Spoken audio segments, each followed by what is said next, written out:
이제 너희도 이 집에서 나가야 할 거 아니야. 무슨 말씀이세요? 저희가 어딜 나가요? 이제 돌봐드릴 아버지도 없는데 너희가 여기서 더 이상 살 이유가 없잖냐. 아버님 돌아가실 때까지 모시고 이 집은 저희에게 주신다고 했잖아요. 그건 제대로 모셨을 때, 그때 주기로 했던 거고, 저희가 제대로 안 모셨다는 말씀이세요. 솔직히 나도 할 말 많아. 아버지도 그렇고 나도 그렇고 너희한테 서운한 일 많다. 그런데 그거 일일이 따져서 뭐 하냐. 부모 자식 간에 그냥 묻어두는 거지. 앞으로 그냥 각자 살자. 어머니, 우리는 같이 살기에 너무 안 맞아. 그러면 너희가 나가야지. 내 집에서 내가 나가니? 어머니. 저희가 아버지를 4년이나 모셨어요. 직장도 그만두고 여기까지 올라왔고요. 그동안 저희 고생했던 거는요? 너희는 자식이 부모 돌보면서도 대가를 바라니? 그건 집을 안 준다고 해도 했어야 할 일이잖아. 오늘 이야기 속 주인공은 56세 김유순 씨입니다. 그리고 그녀의 시어머니에 관한 이야기이죠. 김 씨는 지난 4년간 치매 걸린 시아버지 병수발을 들면서 이를 악물고 버텼습니다. 그저 효심만으로 할 수 있는 일은 아니었습니다. 친정 아버지였어도 힘들었을 일을 하면서 김 씨는 시어머니의 약속만을 떠올렸습니다.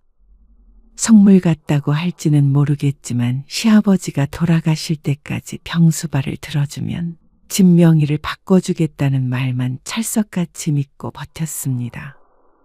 그러지 않았으면 진작에 나가 떨어졌을 것이었습니다. 그리고 그렇게 병수발을 들기 위해서 김 씨 부부도 많은 부분을 희생해야 했습니다. 하지만 나중에 큰 보상이 있다면 참을 수 있다고 생각했습니다.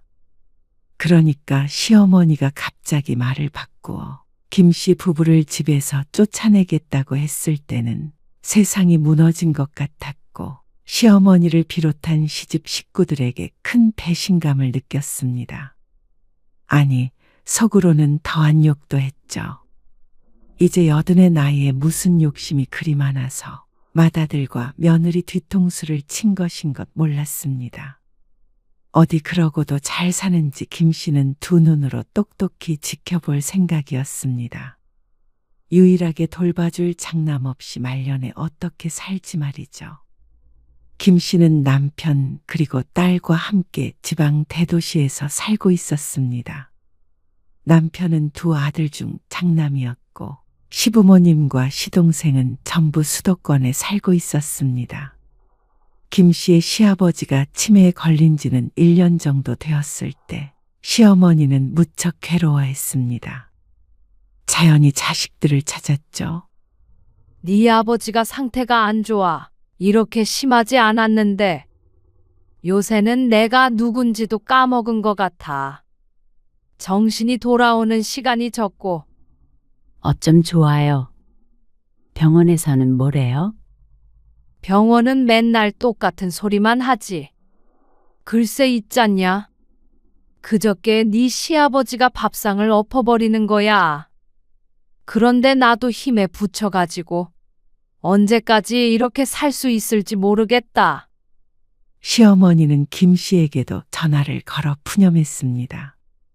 치매 걸린 환자를 보살펴 본 적이 없어서 시어머니의 고충을 전부 알 수는 없었지만 70대 후반의 노인에게 쉬운 일이 아니라는 건 분명했습니다. 김 씨에게도 그렇고 남편에게도 자주 전화를 하는 것 같았습니다. 물론 작은 아들네도 마찬가지이고 말이죠.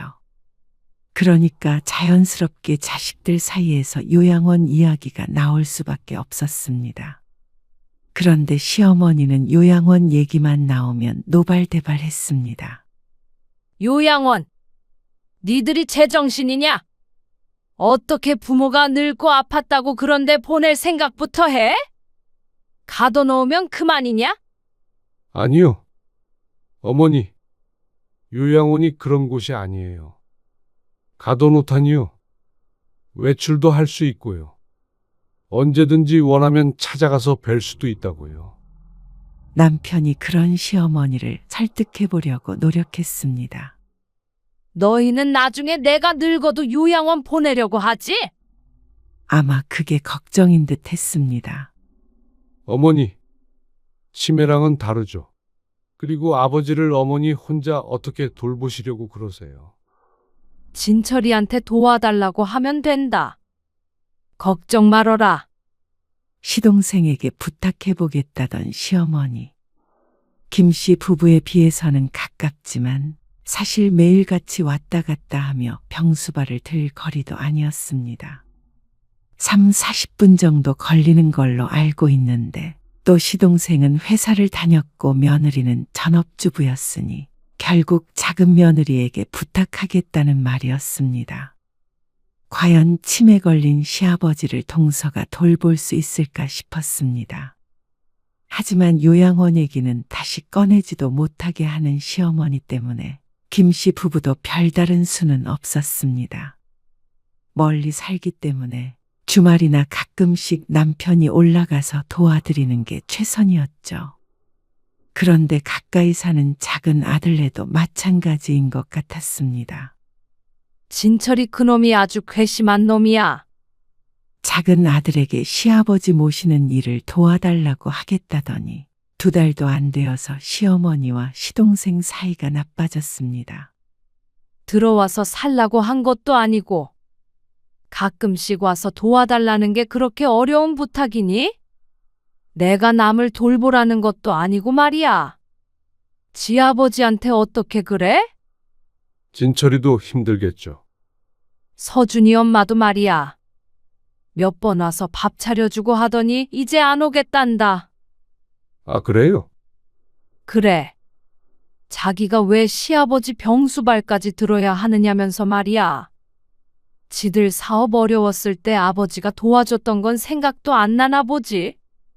남편이 시어머니와 통화하는 소리를 듣고 있는데 김 씨는 이해할 수 있을 것 같았습니다. 동서의 언행은 잘못된 것이었지만 김 씨에게 같은 일을 시켰어도 잘해낼 수 있을지 의문이었습니다. 하지만 또 시어머니의 입장도 모르지 않았습니다. 자식의 도움 없이 혼자서 시아버지를 돌볼 생각에 막막하기도 할 것 같았습니다. 형님, 저라고 그러고 싶었는 줄 아세요? 아이고, 나 진짜 학을 뗐어요. 이러다가 이혼하게 생겼다니까요. 솔직히 아무리 부모라도 그 정도 심한 치매면은 요양원에 모셔야죠. 남동생의 전화를 받고 남편은 한숨을 쉬었습니다. 큰아들이라 다들 하소연을 하는 것 같은데 김씨 부부가 할 수 있는 일이라고는 전화로 그 하소연을 들어주는 것밖에 없었습니다. 그런데 얼마 뒤 김씨 부부의 삶이 크게 바뀌게 되었습니다. 명절에 다 같이 모인 시집 식구들. 전부 다 김씨의 남편을 바라보고 있었습니다. 너희가 올라와서 아버지 좀 모셔라. 시선을 받고 있는 남편도 그리고 김씨도 당황스러웠습니다. 저희가 어떻게 올라와요? 직장은 어떻게 하고요? 직장이야. 여기서 다니면 되는 거잖냐. 그게 그렇게 쉽게 되나요? 너 어차피 곧 퇴직할 때 되지 않았어? 그렇다고 미리 퇴직해서 올 순 없죠. 저희도 먹고 살아야 하는데. 그게 걱정이면 와서 네 아버지 모시면 이 집 너희 앞으로 해주마. 시어머니의 말에 또다시 놀랄 수밖에 없었습니다. 이야기가 어떻게 이렇게 진행되고 있는지 정신을 차릴 수 없었죠. 아니, 그게 갑자기 무슨 소리세요? 집을 주신다고요? 그래.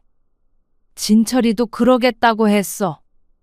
김 씨가 시동생을 돌아보자 지긋지긋하다는 듯이 고개를 절레절레 저었습니다. 하지만 정말로 미리 얘기가 된 듯 반대하지 않았습니다. 아무리 그래도 어떻게 이렇게 갑자기. 그런데 말도 안 되는 소리라고 생각했던 김 씨는 머릿속이 복잡했습니다. 시부모님의 아파트는 서울 경기도에 있는 32평짜리 아파트였는데 신축은 아니었어도 수억이었습니다. 금액은 알아보지 않아 모르지만 최소 5억은 되지 않을까 싶었죠. 그런데 남편의 퇴직을 앞두고 있는 지금 5억이라고 한다면 솔직히 흔들리지 않을 사람이 몇이나 될까 싶었습니다. 딸도 대학을 졸업해서 취업 준비를 하고 있는데 나중에 시집도 보내고 하려면 아무래도 부담이 되는 건 사실이었습니다. 그런데 아파트 명의를 넘겨주겠다니 남편의 직장을 옮긴다고 하더라도 절대 손해보는 조건이 아니었습니다. 물론 시아버지 병수발이라는 가장 큰 난관이 없다면 말이죠. 김 씨는 잠시 생각에 잠겼다가 머릿속으로 고개를 저었습니다. 아무리 그래도 시어머니도 시동생도 힘들다고 못하겠다는 일을 김 씨 부부라고 잘해낼 리 없었습니다. 김 씨도 남편도 비슷한 일은 해본 적이 없었고 오랫동안 살던 터전을 두고 이사를 하는 게 이 나이에 쉽지도 않았죠. 집은 걱정 없잖냐? 여기 들어와서 살면 되지. 방도 남아도는데? 그건 힘들 것 같아요. 무리예요. 남편도 같은 생각을 했는지 거절했습니다. 그러자 시어머니가 눈에 띄게 실망했습니다. 집을 줘도 싫다 그래. 바보 아니니? 그렇게 따진다면 시동생도 얼른 나서서 자기가 하겠다고 했어야 했는데 집을 준대도 안 하겠다는 걸 보면 이유가 있을 것 같았습니다. 그런데 명절이 끝나서 집에 돌아온 뒤에도 시어머니는 포기하지 않았습니다. 진모야, 내가 혼자 네 아버지를 어떻게 해보냐, 어? 나까지 치매에 걸리게 생겼다. 네가 장남 아니냐? 졸지엔 울먹거리는 소리에 남편의 시름이 깊어졌습니다. 일도 잘 손에 안 잡히는 모양이었습니다. 그러던 어느 날이었습니다. 여보, 아버지 말이야. 남편이 힘들게 운을 뗐습니다. 김 씨는 어쩐지 남편이 할 말을 알 것 같았습니다. 올라가서 우리가 모실까? 어머님, 아버님을?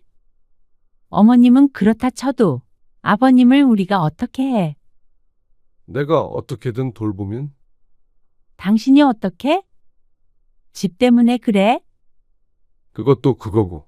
아버지 이대로 돌아가시면 후회할까봐 그렇지. 어머니 말대로 내가 장남이잖아. 그런 책임감으로 할 수 있는 일이었다면 아마 시어머니도 김 씨 부부를 부르지 않았을 것이었습니다. 그리고 나도 곧 퇴직해야 되는데 당신이나 나나 걱정 많았잖아. 퇴직하고 무슨 일 할지 말이야. 그러면서 회사 분위기도 안 좋다고 했습니다. 나이 들어 돈만 많이 축내는 직원을 반기는 회사는 많지 않을 것이었습니다.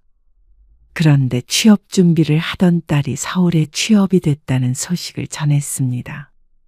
대학을 그쪽에서 나왔기에 수도권 쪽도 고려하는 건 알고 있었지만 시기가 참 공교로웠습니다. 그리고 한 달 정도 오랫동안 고심한 끝에 결국 김 씨 부부는 시어머니의 제안을 받아들이게 되었습니다. 남편은 퇴사를 했고 집도 정리하고 다 같이 경기로 올라왔습니다. 딸도 같은 집에 머물며 출퇴근을 하기로 했습니다. 역시 내 아들. 효자야, 효자. 시어머니는 무척 좋아했고 모든 것은 순조롭게 흘러가는 것처럼 보였습니다.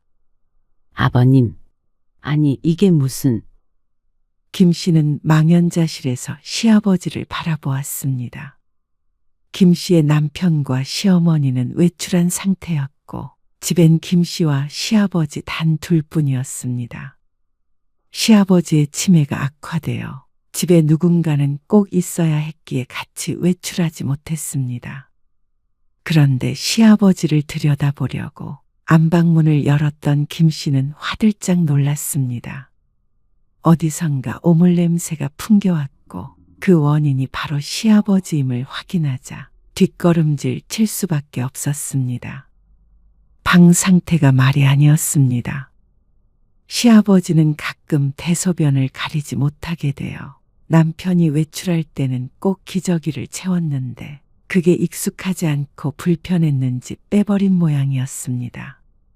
시어머니도 아닌 시아버지라 김 씨는 어떻게 해야 할지 몰랐습니다. 그런데 그때 시아버지가 나와서 소파에 누웠습니다. 바지를 스스로 올린 것인지 겉보기에는 문제가 없어 보였지만 지나가면서 안 좋은 냄새를 풍겼습니다. 일단은 방부터 어떻게 해야 했는데 남편이 올 때까지 기다릴 수가 없었습니다. 김 씨는 마스크를 찾아 쓰고 고무장갑을 낀 상태로 방으로 들어갔죠. 그리고 뒷처리를 모두 하고 나왔을 때 시아버지는 잠들어 있었습니다. 1시간쯤 흐른 뒤 남편과 시어머니가 집에 도착했습니다. 환기를 시켰는데도 냄새가 났는지 시어머니가 인상을 찡그렸습니다. 여보, 아버님, 좀 씻겨드려야 할 것 같아. 그러자 남편이 눈치를 바로 챘습니다. 지난번에 김 씨가 없었을 때에도 비슷한 일이 있었다고 들었습니다. 김 씨 부부가 시어머니와 합가한 지 반년이었습니다. 그동안 시아버지의 심해는 심해져만 갔습니다. 딸은 한 달 동안 같이 살다가 원룸을 구해 나갔습니다.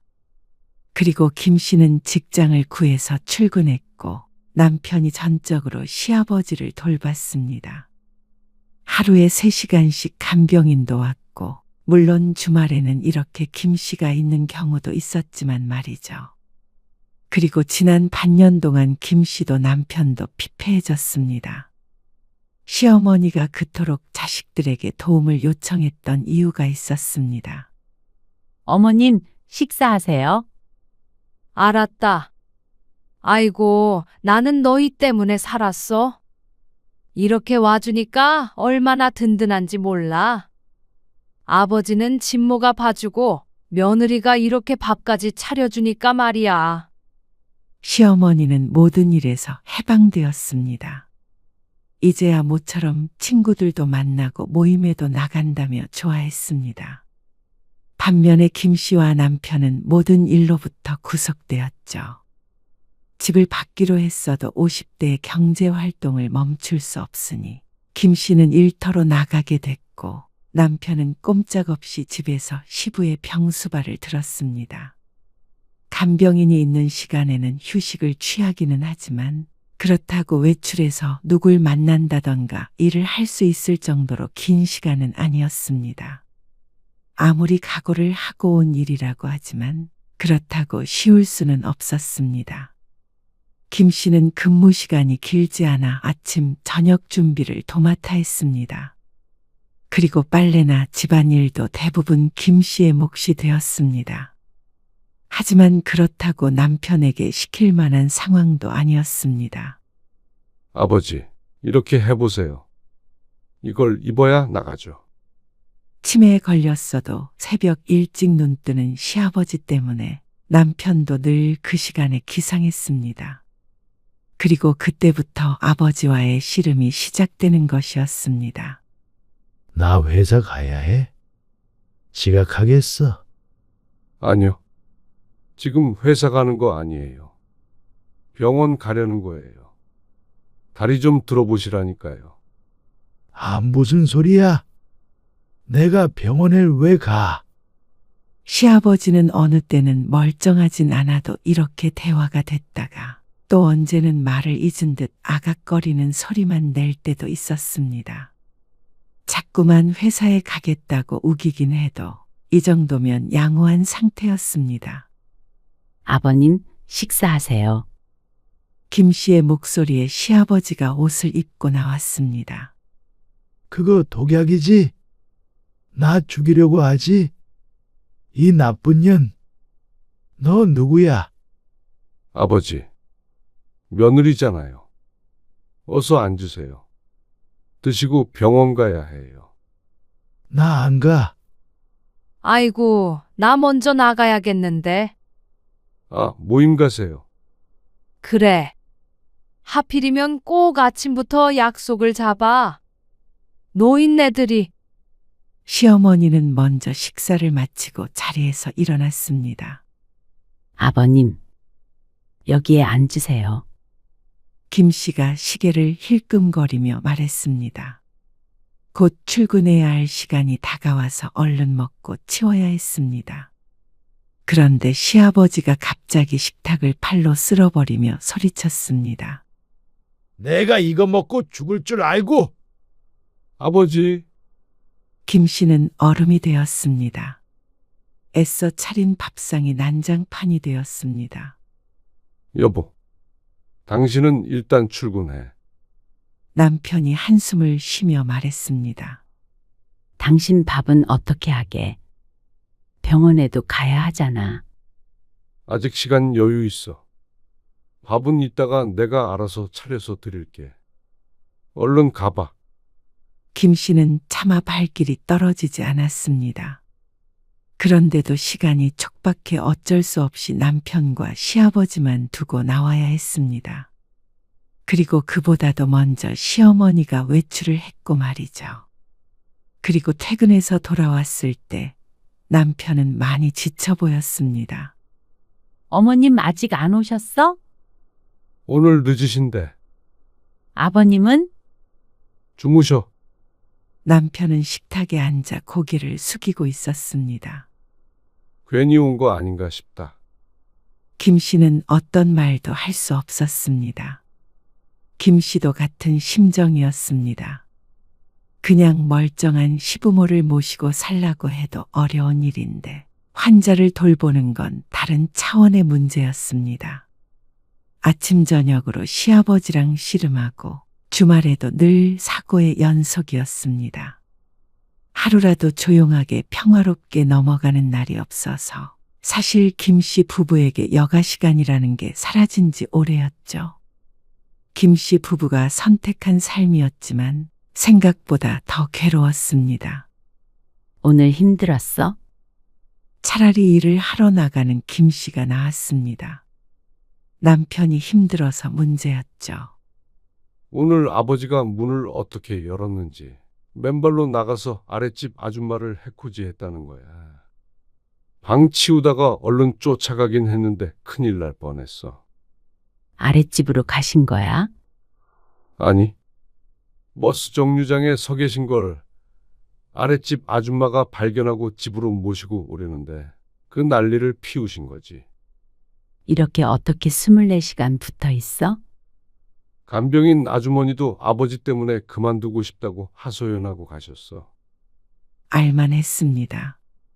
갈수록 난폭해지는 시아버지였습니다. 아무리 전문가지만 그 고충을 알았습니다. 이렇게 해서는 안 될 것 같아. 당신 살도 쪽 빠진 거 봐. 불과 반년 사이에 볼이 홀쭉해졌습니다. 요양원에 모시자고 해봐. 지난번에 얘기 꺼냈다가 어머니 하신 말씀 못 들었어? 그 말에 김 씨도 한숨을 쉬었습니다. 요양원 보낼 거였으면 너희를 뭐하러 불렀겠냐? 그러면 너희는 집도 필요 없다 이거지? 이대로 빈털터리로 돌아간다 이 말이지? 집을 가지고 협박 아닌 협박을 하니 김 씨 부부도 별 수가 없었습니다.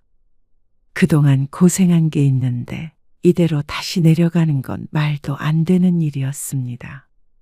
하지만 그렇다고 계속 이렇게 지내는 건 너무 막막했습니다. 네 시아버지 돌아가실 때까지 모셔야 하는 거야. 알겠어? 하지만 순전히 집 때문만은 아니었습니다.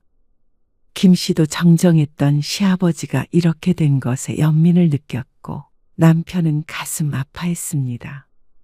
조금이라도 아버지가 괜찮아지시길 바랐습니다. 당신한테는 미안한 말이지만 그래도 좀 더 오래 사시다 가셨으면 좋겠어. 나한테 뭐가 미안해. 당신이 고생이지 내가 고생인가? 남편은 효자였습니다. 그래서 버텼던 것이지 사실 그게 아니었더라면 김 씨는 진작에 주랭랑 쳤을지도 몰랐습니다. 집을 안 준다고 해도 내 삶이 우선이라고 생각했었죠. 하지만 끝까지 아버지를 책임지고 싶다는 남편의 마음을 알기에 받아들이고 살았습니다. 힘든 순간은 너무나 많았고 후회했던 적도 있었지만 그래도 부모가 아닌가 싶었습니다. 애미야, 나 이것 좀 다오. 배고프다. 네, 아버님. 제가 드릴 테니까 만지지 마세요. 불을 방금 꺼서 엄청 뜨거워요. 주말 점심, 시어머니는 모임에 갔고 또 남편에게 약속 장소까지 데려다 줄 것을 부탁했습니다.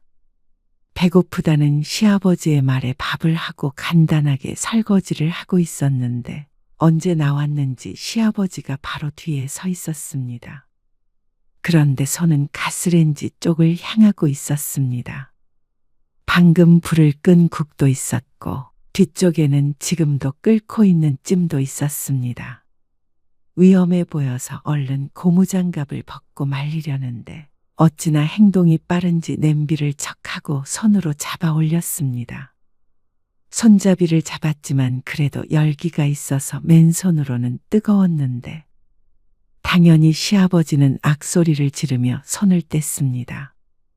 그런데 문제는 냄비를 그대로 김 씨에게 던져버렸다는 것이었습니다. 안에 있던 국이 쏟아졌고 호들갑을 떠는 시아버지 때문에 찜이 담긴 냄비도 기울어졌습니다. 김 씨는 주저앉아서 일어나질 못했습니다. 시아버지는 뜨거운 걸 왜 여기 뒀냐면서 화를 내더니 안방으로 들어가 버렸습니다. 김 씨는 힘겹게 일어나 욕실로 들어가 바지를 내렸습니다. 허벅지가 시뻘갰습니다. 펄펄 끓은 국을 쏟았으니 화상이 심했습니다. 찬물을 끼얹는데 신음조차 내기가 힘들어 이를 악물어야 했죠. 남편이 돌아오고 나서 집안이 발칵 뒤집혔습니다. 당신은 상태가 이러면 나한테 전화를 했어야지. 운전해서 오고 있는데 전화하면 뭐가 달라진다고. 그래도 바로 병원에 가야 할 거 아니야. 아버님만 두고 어떻게 가? 왜 이렇게 미련해? 미련하다고? 남편이 속상해서 하는 소리인 줄 알면서도 서러웠습니다. 왜 이렇게 지내야 하나 싶었습니다. 전에는 계절마다 남편과 축제도 찾아다니고 딸과 함께 여행도 하고 그렇게 살았는데 왜 이렇게 여유 없는 삶이 되어버렸나 싶었습니다. 부모가 치매에 걸렸으니 자식으로서 도리를 하는 건데 그게 이렇게 힘들 줄은 몰랐습니다. 치매 부모를 모시고 사는 자식들은 도대체 어떻게 살아가나 싶었죠. 안 되겠다. 아버지 요양원에 모셔야 할 것 같다. 남편이 시동생을 집에 불렀습니다. 이렇게 상태가 안 좋으면 집에서 돌볼 수가 없어. 시동생은 고개를 끄덕였습니다. 처음부터 시동생은 아버지를 요양원에 모시고 싶었으니 말이죠. 하지만 시어머니의 극심한 반대에 부딪혔습니다. 이게 말이나 되냐? 무슨 요양원에 보낸다는 거야? 내 눈에 흙이 들어가도 그 짓은 못 봐. 어머니, 이렇게 어떻게 계속 아버지를 보셔요? 현실적으로 생각 좀 해보세요. 너희 이 집 안 받아도 된다는 거야? 그렇게 되더라도 어쩔 수 없다고 생각해요. 그러자 시어머니는 큰 충격을 받은 듯 했습니다. 식음은 전폐하고 결사반대를 했습니다. 어머니, 도대체 왜 이러세요? 저도 힘들고 현정이 엄마도 힘들어요. 예? 그런다고 부모를 버리는 자식이 세상에 어디 있냐? 그러고도 너희가 사람 소리 들을 것 같아. 만약에 네 아버지 요양원 보내면 나는 그냥 눈 감을란다. 그렇게 되면 더 이상 살아갈 이유가 없다면서 시어머니는 알아누웠습니다. 자식 이기는 부모 없다더니 시어머니는 끝까지 자식들에게 져주지 않았습니다. 결국 또다시 김씨 부부가 두 손 두 발 다 들었습니다. 시간이 지나며 허벅지의 화상 자국은 희미해졌습니다. 하지만 딱 그만큼 시아버지의 병세는 악화되었습니다. 나중엔 아무도 알아보지 못했고 스스로 한 번도 화장실에 가지 못했습니다. 가끔은 물건을 던지기도 했고 집 밖에서 발견된 것도 여러 번이었습니다. 그래도 사고가 안 난 게 다행이라고 위안하며 살았습니다. 그렇게 김씨 부부는 아버지를 4년간 모셨습니다. 그리고 시아버지는 돌아가셨습니다. 자다가 아주 평온하게 눈을 감았는데 지난 4년간의 일은 꼭 없었던 일 같았습니다. 때가 되어서 가셨는데도 남편은 슬퍼했습니다. 돌아가시기 전까지 모셨으니까 마음이 더 그런 것 같았습니다. 고생 많았어요, 형수님. 시동생 부부가 와서 인사했습니다. 4년 동안 명절 때만 잠깐씩 얼굴을 비쳤던 사람들이었습니다. 초췌해진 김씨 부부에 비하면 아주 얼굴색이 좋았습니다. 시어머니는 장례식 내내 울었습니다. 아이고, 치매 걸려서 마누라 고생은 그렇게 시키더니 좀 더 살다 가지.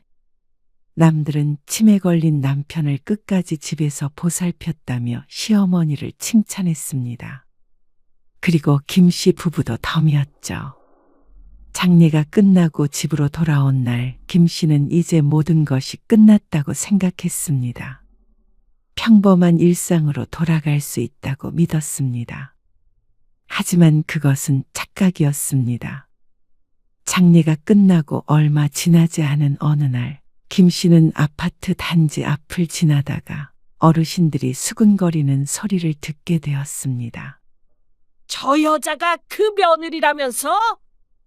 아, 시부 죽으니까 시모 쫓아내고 집 뺏어 가려고 그런다는. 나도 오며 가며 몇 번 본 적 있어. 근데 그렇게 안 봤는데. 설마 자신을 보고 하는 말인가 싶어서 뒤를 돌아보자 노인들이 화들짝 놀라며 시선을 피했습니다. 김씨는 걸음을 서둘러 집으로 들어왔습니다. 그런데 뜻밖의 인물이 집에 와 있었습니다. 형수님, 오셨어요. 아, 도련님 어쩐 일이세요? 그냥 엄마도 걱정되고 그래서요. 엄마가 할 얘기도 있다길래 잠깐 들렀어요. 그렇게 얼굴 보기가 힘들었던 시동생인데 시아버지가 돌아가시니까 용건이 없어도 이렇게 찾아올 수가 있는 모양이었습니다. 김씨는 조금 나쁜 마음이 들 것 같아서 얼른 고개를 저었습니다. 아마도 혼자 남겨진 어머니가 걱정되어 온 것이겠거니 생각했죠. 그러던 어느 날이었습니다. 남편은 시아버지가 돌아가신 뒤로 수습해야 할 일이 끝나자 새로 직장을 알아봤습니다. 김씨만 일을 보냈던 게 미안했는지 자신도 얼른 다시 일을 시작해야겠다고 했습니다. 일자리를 구하기 위해 상담을 다녀오겠다며 집을 나섰던 남편이 저녁에 집에 돌아왔습니다. 김씨는 다 같이 먹을 식사 준비를 했습니다. 시아버지가 돌아가시니 퇴근을 해서 집에 온 후에도 집은 조용했습니다.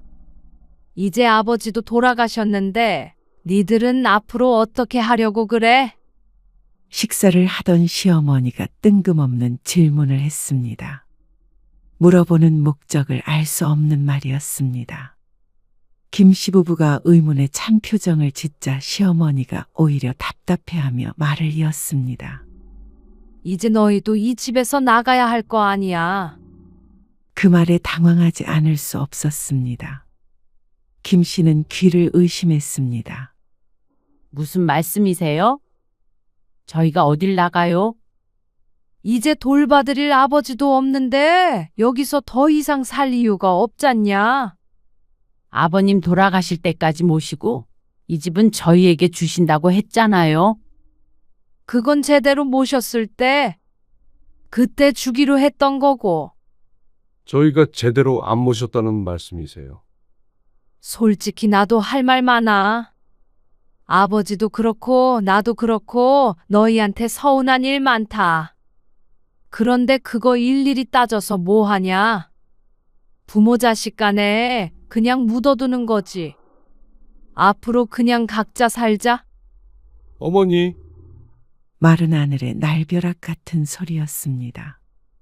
그동안 시아버지 병수발 들던 일들이 주마등처럼 지나갔습니다. 그 약속 하나만을 상기하며 버텼는데 이제 와서 나가라는 건 사기나 마찬가지였습니다. 우리는 같이 살기에 너무 안 맞아.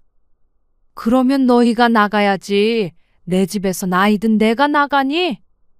내 집이라니요. 저희 주시기로 하신 건 주셔야죠. 명예 바꿔주신다고 하셨잖아요. 잔말 말고 이달 안으로 나가라. 너희 전에 살던 집 팔았던 돈으로 사면 되겠네. 꼭 놀리는 것 같은 시어머니를 앞에 두고 김씨 부부는 세상을 잃은 듯한 표정을 지었습니다. 어머니, 저희가 아버지를 4년이나 모셨어요. 직장도 그만두고 여기까지 올라왔고요. 대신 여기서 공짜로 살았잖냐? 직장은 너는 그만뒀지만 현정이 엄마는 다녔고? 달라진 게 뭐가 있다고 그래? 그동안 저희 고생했던 거는요? 너희는 자식이 부모 돌보면서도 대가를 바라니? 그건 집을 안 준다고 해도 했어야 할 일이잖아. 시어머니의 말에 김씨는 할 말을 잃었습니다. 저희는 못 나가요. 이러실 수는 없는 거예요. 그런데 시동생도 시어머니와 한통속이었습니다. 김씨 부부가 못 나가겠다고 하자 시어머니는 지원군을 불렀습니다. 형님, 이제 그만 내려가세요. 어머니가 불편하다고 그러시잖아요. 어처구니가 없었습니다. 어떠한 사정으로 김씨 부부가 이곳에 있게 된지 뻔히 알고 있는 사람이 할 수 있는 말이 아니었습니다. 애초에 저희가 여기 오게 된 것도 어머님께서 이 집을 주겠다고 약속하셔서잖아요. 그래서 저희도 무리해서 올라온 거예요. 근데 아버님 돌아가시니까 이제 와서 쫓아내려고 그러세요? 얘기 들어보니까 형수님도 잘하신 거 없던데요. 뭘? 잘한 게 없다니요? 같이 사니까 엄마한테 눈치도 주고 그러셨다면서요. 황당한 말이었습니다. 눈치를 김씨가 보면 봤지. 시어머니가 눈치를 봤다는 건 말도 안 되는 이야기였습니다. 더군다나 김씨는 일주일 내내 바빴고 시어머니도 일주일 내내 외출하느라 바빴습니다. 얼굴 마주보고 대화하는 건 하루에 몇 분 되지도 않았습니다. 넌 말도 안 되는 얘기 하지 마. 어머니, 현정이 엄마 고생한 거 알면 그런 말씀 못 하시죠. 김씨는 입술을 깨물었습니다. 함께 살면서 생활비는 김씨 부부가 냈습니다. 김씨가 번 돈 또한 생활비로 고스란히 들어갔습니다. 시어머니 용돈을 포함해서 말이죠. 아파트까지 주시겠다는데 그게 당연하다고 생각했습니다. 그런데 이렇게 뒤통수를 거하게 맞을 줄은 꿈에도 몰랐습니다. 형님, 이건 감정에 호소할 문제가 아니에요. 뭐, 어차피 이 집 아버지 명의로 돼 있었으니까 저도 권리가 있잖아요. 저는 이 집은 엄마가 살아야 한다고 생각해요. 누가 어머니 쫓아내겠대? 우리가 모시고 살기로 했던 거잖아. 근데 엄마가 싫다고 하면 형님이 나가셔야죠. 상속분을 가지고 권리를 내세우는 시동생이 악마처럼 보였습니다. 어떤 목적으로 이렇게 시어머니 편을 드는지는 모르겠지만 이런 얘기를 할 거면 시아버지가 살아계셨을 때 했었어야 했습니다. 이제 와서 이렇게 나오는 건 이 집을 형에게 주기 아까워서인 것으로 밖에 보이지 않았죠. 우리는 이 집에서 못 나가. 그럼 법적으로 해야지. 뭐. 시어머니의 말에 김씨는 너무 놀랐습니다. 어째서 몇 년간 힘들게 부모를 모셨던 큰아들에게 이렇게 모질게 구는 것인지 몰랐습니다. 시어머니도 이제 와서 이 집이 아까워진 것인지, 큰아들이 계속 이렇게 같이 살자고 하는데도 굳이 나가라는 걸 보면 시동생과 어떤 이야기가 오간 것일 수도 있었습니다. 아니면 정말로 자신이 마음에 안 들어서였을 수도 있었고 말이죠. 하지만 그것과 약속은 다른 문제였습니다. 서운한 게 있다고 몇 년간 김씨 부부가 이행한 약속을 일방적으로 깨뜨릴 수는 없었습니다. 법이고 뭐고 중요한 게 아니라 인간이라면 그래야 했습니다. 형수님, 너무 욕심 부리지 마세요. 이 집 팔면 얼만데 아버지를 10년 정도 모시고 살았으면 저도 군만 않겠지만 이렇게 빨리 돌아가실 줄은 저도 몰랐죠. 그러면서 이렇게 빨리 돌아가실 줄 알았으면 자신들이 모셨다고 작게 중얼거리기도 했습니다. 어처구니가 없었습니다. 시어머니는 정말 저런 소리를 하는 작은 아들의 말에 휘둘리는 건가 싶었습니다. 네가 4년을 모시고 살아봤냐? 안 그랬으면 함부로 말하지 마. 그리고 형수한테 욕심 부리지 말라고? 터진 주둥이라고 아무리나 하는 거 아니다. 어머니도 그러시는 거 아니에요. 자식한테 아버지 떠넘기고 편히 사셨잖아요.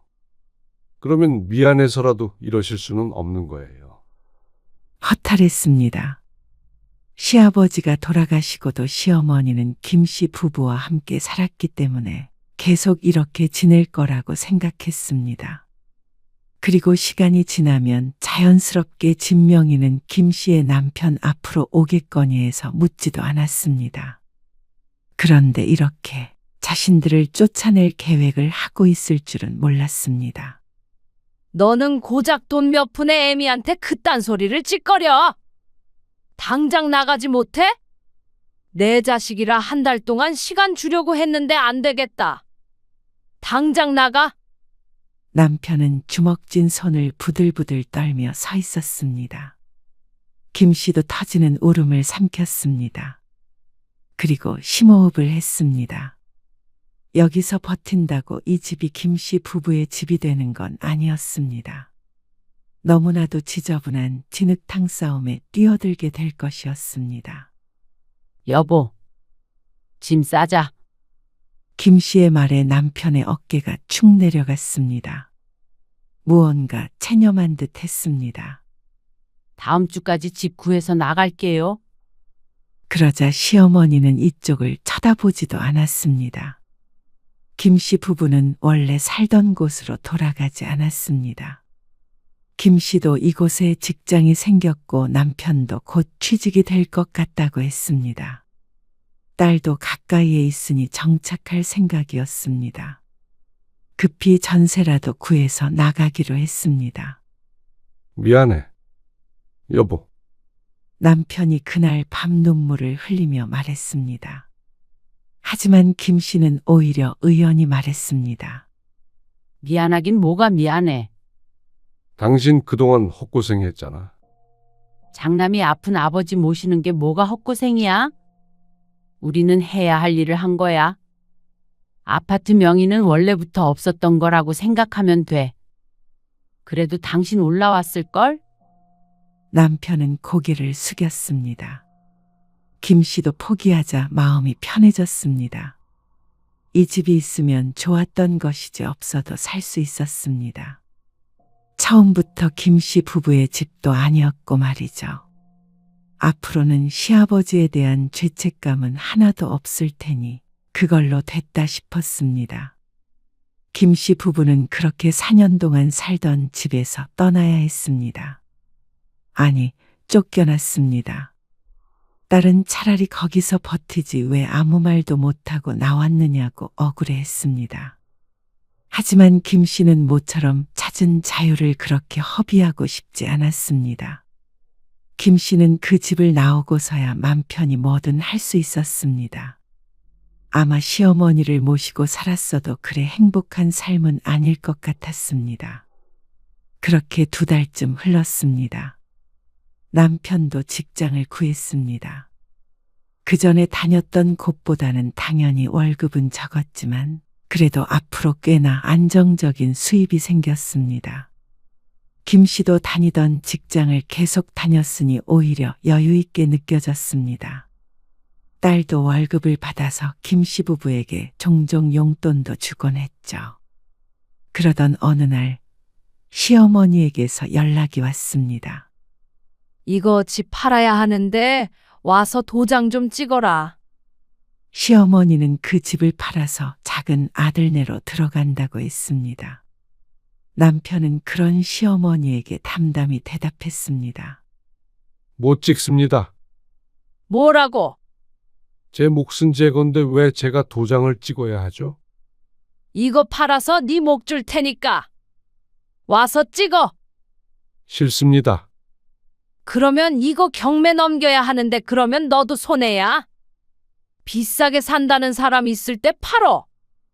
법적으로 하세요. 법대로 하는 거 좋아하시잖아요. 남편이 시어머니에게 이런 식으로 말을 하는 건 처음 보았습니다. 시어머니는 거의 뒤로 넘어가기 일보 직전처럼 보였습니다. 아마 지금 당장 살 사람이 있는 모양이었습니다. 아니면 네 지분을 나한테 팔어라. 그것도 싫습니다. 너 지금 나랑 장난하니? 하실 말씀 없으면 끊을게요. 잠깐만. 시세보다 비싸게 쳐줄 테니까 팔어. 그럼 한 3억 주세요. 뭐라고? 말이 되니? 그러면 안 팔아요. 그러자 시어머니가 다급했습니다. 2억 줄게. 2억. 그러자 시세가 궁금해졌습니다. 김 씨가 휴대폰을 꺼내서 검색을 해봤는데 시세가 대충 알고 있었던 것보다 높았습니다. 남편이 상속받게 될 몫을 언뜻 계산해 보았을 때 2억이면 나쁜 조건은 아닌 것 같았습니다. 하지만 남편은 끝까지 고개를 저었습니다. 싫습니다. 시어머니가 얼마에 팔기로 했는지는 모르겠지만 3억을 주면 손해를 볼 수밖에 없었습니다. 그 집이 시세가 그 정도까지 나갈 리는 없을 것 같았으니 말이죠. 그리고 남편은 일주일 뒤에 지분을 시어머니에게 넘기고 2억 5천만 원을 받았습니다. 끝까지 버틸 줄 알았더니 의외였습니다. 당신 이거 당신이 가지고 있어. 그동안 고생했으니까. 포상금이라고 생각하고. 4년에 2억 5천이면 나쁘진 않지? 물론 아버지 안 모시고 살았어도 받았을 돈이지만. 남편의 말이 맞지만 포상금이라고 생각하면 괜스레 기분이 좋았습니다. 그런데 웬일인지 또 열흘쯤 뒤에 시어머니에게서 다시 한번 전화가 왔습니다. 집을 사겠다던 사람이 계약을 안 하겠다고 한 모양이었습니다. 그런데 또 그 가격에는 팔리지 않고 자꾸만 집값이 내려가서 억울한 것 같았습니다. 그러니까 너한테 준 돈도 돌려줘라. 그러면서 남편의 지분을 산 것을 취소하고 싶다고 했습니다. 하지만 어림없는 소리였죠. 정당하게 팔았는데 무슨 이유로 없던 일로 만들어요? 차라리 더 떨어지기 전에 얼른 파세요. 친절하게 조언까지 해주었습니다. 그리고 그 뒤로는 집을 어떻게 팔았는지 어쨌는지 알지 못했습니다. 남편도 더 이상 시어머니의 전화를 받지 않았습니다. 그렇게 반년 정도가 흘렀습니다. 그저 시동생네 집으로 들어갔겠거니 어렴풋이 생각만 했죠. 그래도 받을 건 받았으니까 더 이상 그 생각은 하지 말고 살자 다짐했습니다. 앞으로 인생을 행복하게 살면 됐습니다. 어머님은 잘 지내고 계시겠지? 나도 모르지. 남편도 크게 신경 쓰지 않는 눈치였습니다. 이제는 미련도 없어 보였죠. 그런데 잘 살고 있을 줄로만 알았던 시어머니가 반년 만에 나타났죠. 여긴 어떻게 알고 찾아오셨어요? 현정이한테 물어봤다. 남편이 한숨을 쉬며 대답했습니다. 왜 오셨는데요? 진철이 그놈이랑은 못 살겠다. 집 팔아서 지 집에서 같이 살자더니 얼마나 구박하는지 몰라. 그놈한테 속아서 돈도 날리고 그놈은 또 애미랑 이혼한다고 도장 찍내 만회하고 있어. 그래서 나 너희 집에서 좀 살련다. 이제 와서 말이 되는 소리를 하세요. 뭐가 말이 안 돼? 부모가 장남 집에서 산다는데 그렇게 쫓아내셔 놓고는 어떻게 다시 찾아오세요? 대신 남은 돈 넣어주마. 1억 남았는데 이건 내가 진철이 그놈 안 주고 꽁꽁 숨겨놨어. 필요 없어요. 너 그 집 주기로 했던 거 말이야.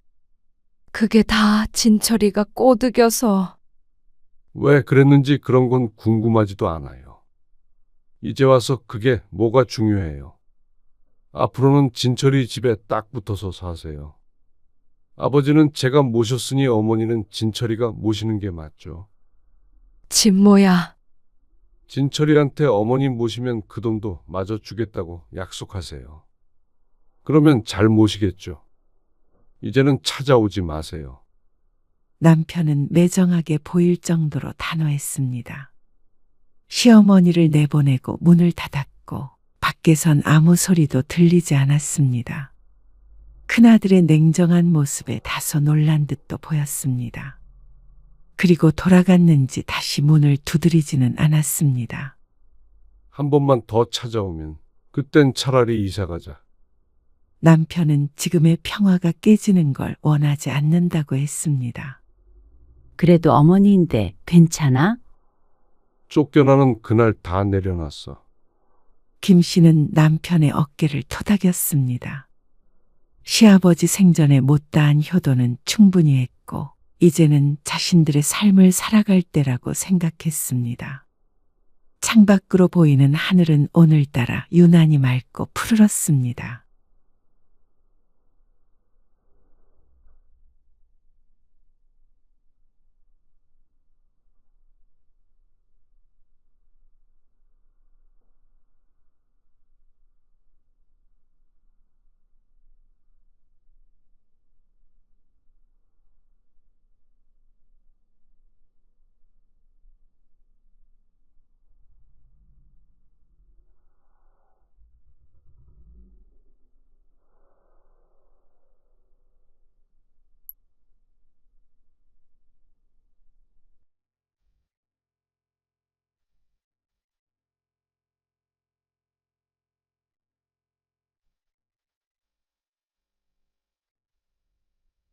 동서, 김치에 도대체 뭘 넣은 거야? 뭐가요? 김장할 때 안 먹어봤어? 저는 그냥 어머님이 시키시는 대로 했는데 어머님은 맛있다고 그러시던데요. 왜요? 이상해요? 이상한 정도가 아니라 내가 전에 그랬지. 어머님 김치 점점 맛이 이상해지는 것 같다고. 어머님 입맛이 정말 끝났나 보다. 효진이 아빠도 갖다 버리라고 난리야. 아까 어머님한테 전화해서 이젠 김장하지 말라고 그러더라. 어머, 정말요? 어머님이 난리치시는데도 이런 김치 어떻게 먹느냐고. 내년부턴 김장 안 할 것 같아. 밥 빌리는 것도 이참에 끝낸다고 옆집 아저씨한테 전화할 거래. 참 희한하긴 하네. 오늘 이야기 속 주인공은 54세 장지숙 씨입니다.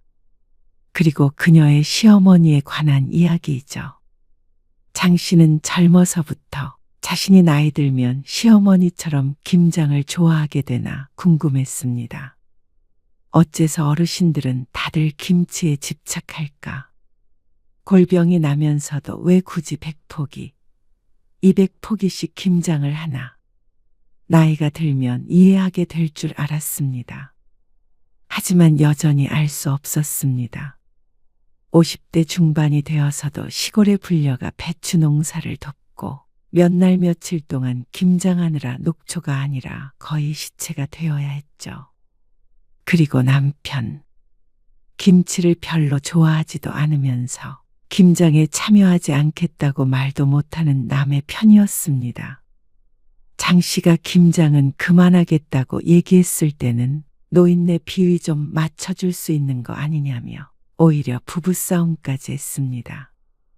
그리고 아픈 몸을 이끌고 가서 혼자서 중노동을 하게 생긴 장 씨는 이제 더 이상 참을 수 없었습니다. 지난 20여 년간 했으면 됐습니다. 김장이 그렇게 하고 싶다면 각자 자기 먹을 것만 해서 먹는 게 맞았습니다. 그게 아니라면 며느리를 공짜 노동력으로 부리는 건 이제 그만해야 했습니다. 장 씨도 곧 며느리를 볼 나이지만 시어머니를 보며 다짐했습니다. 장 씨가 결혼한 지 1년도 되지 않은 늦가을이었습니다. 시어머니로부터 김장하러 오라는 전화를 받았을 때 그저 김치 담그는 일이 얼마나 대수겠냐 싶었습니다. 장 씨의 친정 부모님도 한 번도 김장을 한 적이 없었습니다. 친정 아버지가 신김치를 좋아하지 않아서 필요하다면 그때그때 겉절이를 해먹지 김장김치를 먹지는 않았고 김치가 들어간 찌개 종류도 즐겨 먹지 않았습니다. 당신 김치 좋아했어? 시골로 내려가는 길, 장 씨가 남편에게 물었습니다. 남편이 김치를 먹는 모습을 별로 본 적이 없어서 의아했습니다. 아니, 안 좋아해. 근데 왜 김장하러 가는 거야? 그냥 우리 집은 원래 해마다 김장 크게 해. 온 식구 다 와서. 명절 같은 거라고 생각하면 돼. 남편의 대답에 젊은 날의 장 씨는 조금 놀랐습니다. 명절만 힘들면 될 줄 알았더니 김장은 생각하지도 못했죠. 그래도 1년에 한 번 정도면 괜찮다고 생각했습니다. 그런데 남편이 김장을 크게 한다고 말한 이유가 있었습니다. 그냥 집에서 10포기, 20포기 하는 것과는 차원이 달랐습니다. 금요일에 연차까지 내가면서 내려가길래 가서 먹고 노느라 그렇구나 싶었는데 그게 아니었습니다. 시골 시집에 도착하자 마당에는 산더미처럼 쌓인 배추들이 장 씨를 기다리고 있었습니다. 100포기는 우스워 보였습니다. 어머님, 이거 다 하시는 거예요? 이해가 안 갔습니다. 식구가 많다고 해도 남편 위로 큰형님과 누나 그리고 밑으로는 남동생 하나였습니다.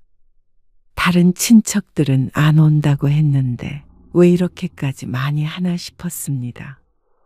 우리 집안 식구들 다 먹을 거 하고 작은 집에도 갖다 줘야 해. 이 정도는 해야 1년을 넉넉하게 먹지. 아, 네. 그럼 저는 뭐 하면 될까요? 저기 있는 앞치마 입고 고무장갑 껴. 가정집이 아닌 김치 공장에서 입을 법한 파란색 코팅된 앞치마를 입었습니다. 배추부터 씻어야지. 장 씨와 큰 동서, 작은 동서 셋, 그리고 시어머니가 그 많은 배추를 절이기 시작했습니다. 남자들은 대야를 옮기거나 주로 힘쓰는 일을 했는데 사실상 여자들도 마찬가지였습니다. 이렇게 본격적으로 김장하는 것을 본 적이 없던 장 씨는 혼이 빠지는 경험을 했습니다. 금요일에 회사까지 쉬어가면서 온 이유는 정말로 주말 내내 김장을 해야 했기 때문이었습니다. 연애 때도 남편이 김장하러 본가에 간다고 하면 참 가정적인 남자구나 생각했었는데 그런 문제가 아니었습니다. 그렇게 대충 하면 어떡해? 배춧잎 사이사이 잘 씻어야지. 다시 해. 시어머니의 지적은 끊이지 않았습니다. 그날은 유독 바람이 찼는데 찬물에 손을 담그고 배추를 한 포기 한 포기 씻다 보니 고무장갑을 껴도 손가락이 얼얼했습니다. 그리고 점심은 입으로 들어가는지 코로 들어가는지도 모르게 후딱 해치워야 했습니다. 허리를 못 펴고 일을 했습니다. 무거운 배추를 들었다 놨다 하니까 허리가 끊어질 것 같았습니다. 다음 날은 양념에 버무리는데 200포기 가까이 되는 배추는 여럿이 달려들어 버무려도 쉽게 끝나지 않았습니다. 정말로 김치 공장에 취직한 기분이었습니다. 그리고 절반은 상같이 쌓여있는 김치통으로 들어갔고 나머지는 웬 장독대에 옮겨 담았습니다. 나 이런 장독대에 김치 넣는 거 처음 봐. 우리 집은 이렇게 해. 마당에 장독대가 많아서 장식인 줄 알았는데 실제로 쓰는 장독대였던 모양이었습니다. 아주 전통적이네. 좋은 말로 포장은 했지만 기가 질리는 기분이었습니다. 김장은 금요일과 토요일, 이틀 내내 한시도 쉬지 않고 했습니다. 김치통에 담아서 보관하고 장독대에 넣어 옮기는 것까지 하니까 허리를 펴고 설 수조차 없었습니다. 작은 집에서는 김장이 끝나니까 슬그머니 와서 김치통만 5개를 가져갔습니다. 먹다가 나중에 장독대에 있는 것도 얻으러 온다고 했습니다. 그러니까 늘리고 늘려서 현재는 해마다 최소한 200포기는 한다고 들었습니다. 그리고 토요일 늦은 밤에는 돼지고기를 삶아서 김장김치와 먹으며 술판이 벌어졌습니다. 새벽까지 소주에 막걸리에 장씨가 따라가기엔 벅찬 문화였습니다. 그리고 다음날 아침에 숙취에 시달리며 숭늉과 함께 또다시 김장김치를 먹는 것까지가 임시 가족의 김장이었습니다. 그러니까 총 3일이 필요한 게 맞았죠. 김치 좀 싸가라. 집에 돌아가려는 장씨 부부에게 시어머니가 말했습니다. 일단 이것만 가져가고. 다 먹으면 또 가지러 와. 저희는 2통만 가져갈게요. 5통을 차에 실어주려는 시어머니에게 장씨가 손사래를 쳤습니다. 장씨와 남편 둘밖에 없는데 이렇게 많이 먹지도 못하고 가져가도 넣어놓을 김치냉장고도 없을 때였습니다. 베란다에 두고 익혀서 지져먹고 해. 아, 그래도 너무 많은데. 너도 김치 안 먹냐? 시어머니도 남편이 김치를 안 좋아하는 걸 알고 있는 모양이었습니다. 아, 조금 먹어요. 결국 합의 본 게 3통이었습니다. 이걸 다 먹을 생각을 하니까 눈앞이 깜깜했죠. 그래도 김장이 드디어 끝났다는 생각에 서둘러 김치를 싣고 차를 출발시켰습니다. 한시빨리 자리를 떠야겠다는 생각이 들었죠. 장씨는 집에 돌아와서 일요일 내내 끙끙 앓았습니다. 팔이 아파서 뭘 할 수도 없었고 허리는 뭐가 잘못된 게 아닌가 싶을 정도로 아팠죠. 괜찮아. 아니, 왜 이런 걸 말을 안 해준 거야? 말했잖아. 김장 크게 한다고. 남편은 장씨보다 상태가 나아 보였습니다. 아무래도 대부분의 일을 며느리들이 해서 그런 듯 했습니다. 장씨는 손가락도 부어서 구부리기가 힘들었습니다. 매년 해야 하는데 이렇게 알아누워서 어떡해. 꼭 남일 얘기하듯 말하는 남편이 너무 얄미웠습니다. 남편에게 김장은 당연한 연례 행사였지만 장씨에게는 고문과도 같은 경험이었습니다. 그런데 그 해가 가장 쉬웠습니다. 김장 때만 딱 내려가서 며칠 고생하고 오면 됐으니 말이죠. 그때부터 매년 김장철이 오기 1달 전부터 두려워지기 시작했습니다. 남편에게 하소연해봤자 1년에 1번인데 참아라. 나이든 우리 어머니도 하신다라는 대답만 돌아올 뿐이었습니다.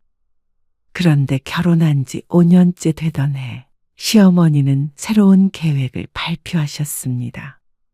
올해부터는 배추를 직접 키워서 김장하자. 사 먹는 배추는 비싸고 맛이 없어. 종자 좋은 걸로다가 심어가지고 김치 담가야겠다. 어머니, 그거 배추 농사 지으려면 일이 얼마나 많은데요.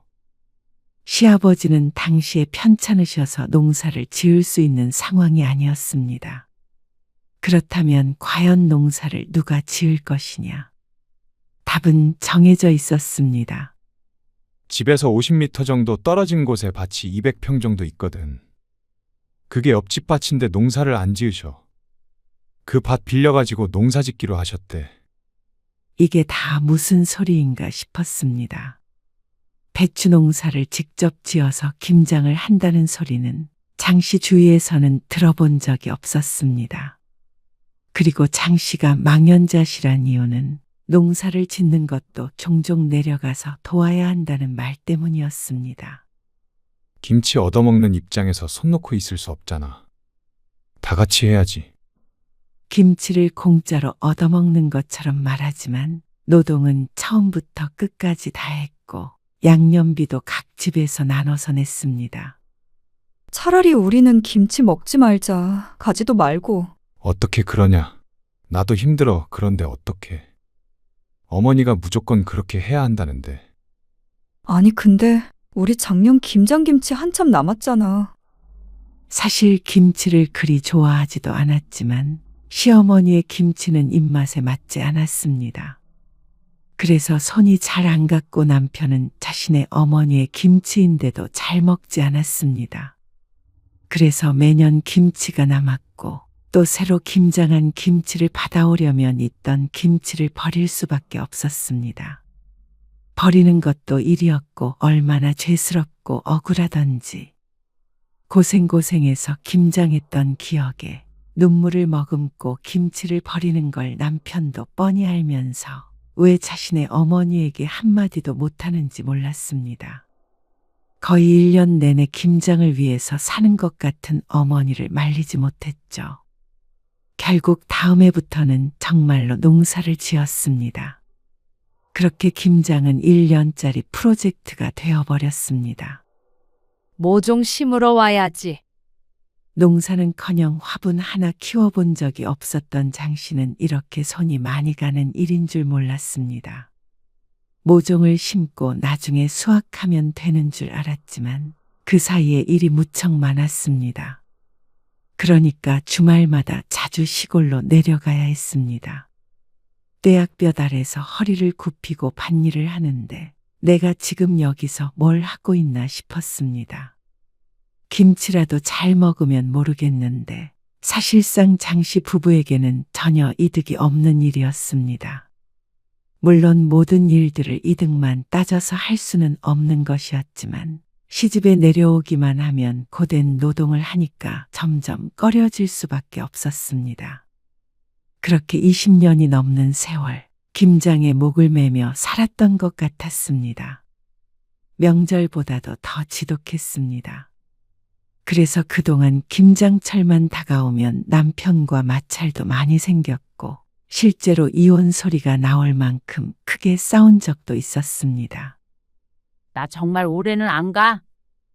장 씨의 말에 남편이 한숨을 푹 내쉬었습니다. 그런데 이제는 1년에 한 번인데 그것 좀 참고 하면 안 되냐는 소리를 하지 못했습니다. 1년에 하루 이틀로 끝나는 일이 아니었으니 말이죠. 그리고 남편도 많이 지친 것 같았습니다. 어머니 때문에 마지못해 하는 것이지만 남편도 김장이 좋을 리가 없었습니다. 매번 그놈의 김장, 지긋지긋하다는 소리를 장씨만큼이나 많이 하는 게 남편이었습니다. 지긋지긋하면 당신이 좀 말을 해보라고. 김장하지 말란 소리 하면 어머니 쓰러지셔. 당신도 알잖아. 그러면 적어도 그렇게 많이는 하지 마시라고 얘기를 해야 할 거 아니야? 그런데 시어머니는 정반대의 생각을 하고 있는 것 같았습니다. 현이랑 현민이도 이번 김장 때 오라고 해라. 아, 애들도요? 장 씨의 아들, 딸들은 취직해서 따로 자취를 하고 있는데 김장에 같이 안 간 지는 아주 오래되었습니다. 이제 와서 갈 리가 없었습니다. 그리고 아들, 딸들은 장 씨 부부의 영향인지 몰라도 김치는 입에도 안 댔습니다. 와서 김장 돕고 김치도 2통씩 챙겨주면 좋지. 그래서 올해부터는 김장을 좀 더 해야겠어. 애들은 김치 잘 안 먹어요, 어머님.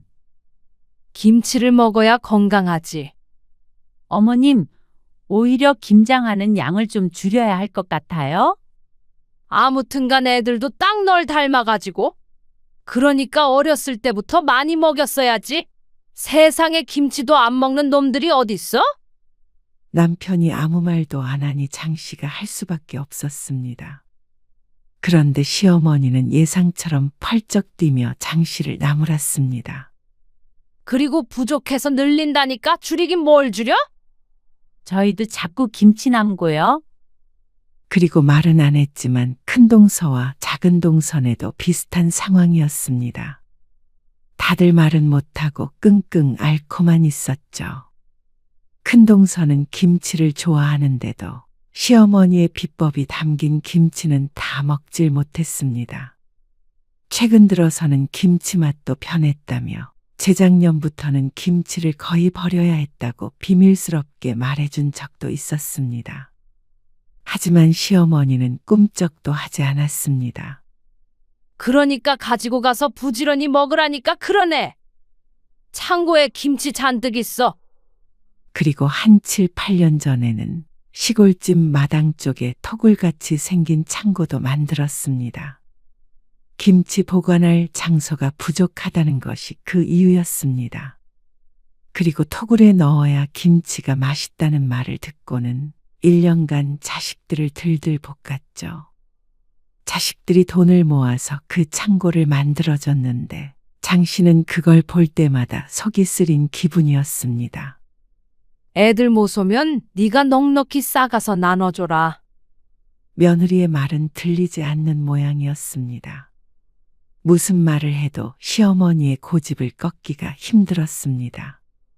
남편이나 다른 형제들이라도 좀 강력하게 말해줬으면 싶었는데 다들 무슨 효심이 그리 깊은 것인지 그 앞에서는 김치를 맛있게 먹는 척을 잘도 했습니다. 이 상황을 바꾸고 싶은 건 장 씨뿐인 것 같았죠. 그러다가 다음 해 장 씨가 허리를 다쳐 수술을 받게 되었습니다. 시골에 좀 내려갔다 올게. 남편은 어김없이 배추 농사를 지으러 내려갔습니다. 장 씨는 어쩌면 허리를 다친 게 낫다 싶기까지 했습니다. 시골에 다녀와도 이 정도 통증을 느꼈으니까 말이죠. 그런데 농사일에는 빠졌지만 김장날까지 피해갈 수는 없었습니다. 당신도 가긴 가야지. 이런 허리로 가서 김치 담그라는 거야? 올해는 쉴 거라 생각했는데 남편의 난감한 표정을 보니 진담으로 하는 말인 걸 알았습니다. 어머니가 무거운 거 안 들면 된다고 그러시니까. 어머니가 어쩌고 하는 저 주둥이를 콱 때려버리고 싶었습니다. 그런데 남편은 힘이 없었고 시어머니는 장 씨에게까지 전화를 걸어 신신당부를 했습니다. 너 하나 안 오면 다들 얼마나 힘들겠냐. 나라도 안 아프면 모르겠는데. 늙은 몸뚱이가 말을 안 듣니까 너도 와서 거들어야 할 거 아니냐. 어머님, 저쪽으려 앉아서 일하는 걸 할 수가 없어서요. 아, 그러면 서서 하면 되지. 마음 같아서는 다 때려치겠다고 성질을 내고 싶었습니다. 하지만 효자 남편을 가진 덕에 그마저도 힘들었습니다. 여보, 힘들겠지만 이번만 어떻게 잘 넘겨보자. 내년에는 농사 그만 짓고 배추도 절여진 거 사다가 하자고 꼭 말씀드릴게. 진작에 그렇게 바꿨어야 했습니다. 요새 누가 직접 배추를 절여서 하나 싶었습니다. 마트에만 가도 죄다 절인 배추를 파는데 말이죠. 그래서 남편의 말을 믿고는 시골에 내려갔습니다. 애미야, 그렇게 해가지고 오늘 해지기 전에 다 할 수나 있겠냐? 어머님, 제가 허리가 아파서요. 허리 안 아프 사람이 어디 있다고 그래? 그럼 내가 하리? 시어머니는 70세가 넘어가면서 김장일에는 거의 손을 보태지 않았습니다. 이렇게 씻어라, 저렇게 절여라, 고춧가루 좀 더 넣어라 하며 지시만 하셨죠. 그런데 허리 아프다는 며느리에 대한 배려는 전혀 없었습니다. 남편은 울그락불그락해지는 장 씨와 시어머니 사이에서 눈치만 보고 있었습니다. 어머님, 이거 젓갈 좀 더 넣어야 할 것 같아요.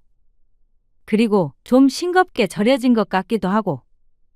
하던 그대로 했는데 무슨 소리야? 큰동서의 말에 시어머니는 김치를 조금 뜯어 맛보더니 단호하게 말했습니다. 맘만 좋구만. 주변에서 다들 김치 달라고 난리야. 주변에서 달라는 김치까지 전부 본인이 하려고 하니 죽어나는 건 며느리들이었습니다. 모르긴 몰라도 동선에도 장씨 부부와 크게 다르지 않을 것 같았습니다. 김장 소리만 들리면 진저리를 치는 것 말이죠. 그리고 김장이 끝나서 고기를 먹는데 큰 동서가 장씨에게 조용히 속삭였습니다. 김치 맛 이상하지 않어? 장씨는 원래 좋아하지 않았기에 몰랐지만 작은 동서도 고개를 갸웃거렸습니다. 어머님도 이제 입맛이 달라지셨나 보다. 연세가 있으시니까. 그러면 말씀을 드려봐야 하는 거 아니에요? 작은 동서의 말에 큰 동서가 화들짝 놀라면서 대꾸했습니다. 행여나 그러지 말어. 난리 난다. 그리고 이미 200폭이나 했는데 어쩌겠어. 그냥 먹어야지. 사실 저는 사 먹고 싶어요. 작은 동서가 속마음을 말했습니다. 장씨는 격하게 공감이 되었죠. 누가 아니래? 근데 김장을 유일한 낙이라고 생각하시는데 어쩌겠어. 요즘 파는 김치가 얼마나 잘 나오는데? 저도 이제 골병 들 것 같아요. 나이 50에 아이고. 동서가 그러면 나는? 안 그래도 현서 아빠랑 그저께 대판 싸우고 말도 안 해. 모르겠어요. 좀 더 있으면 저도 어떻게 될지. 다들 배신은 하지 말어. 결국 농담처럼 끝난 대화에 가장 동요된 건 장씨였습니다. 허리 통증 때문에 잠도 제대로 못 자는데 중노동을 했으니 나만 할 리가 없었습니다. 욱신거리는 허리를 부여잡고 무슨 맛인지도 모를 김치를 먹고 있는 자신이 너무 불쌍한 것 같았습니다. 식모들도 아니고 부엌에 모여서 이런 대화를 하고 있는 게 시대착오적인 것 같기도 했고 말이죠. 전생에 김치 훔치다 죽은 건지 어쩐 건지 어째서 이런 집에 시집 왔나 뒤늦게 한탄하기도 했습니다. 물론 속으로 말이죠. 그런데 배신하지 말라더니 다음에 애 장씨는 동서들에게 진하게 배신을 당했습니다. 그리고 그나마 믿었던 남편도 장씨의 편이 아니었습니다. 올해는 절임 배추로 하자고 한다며.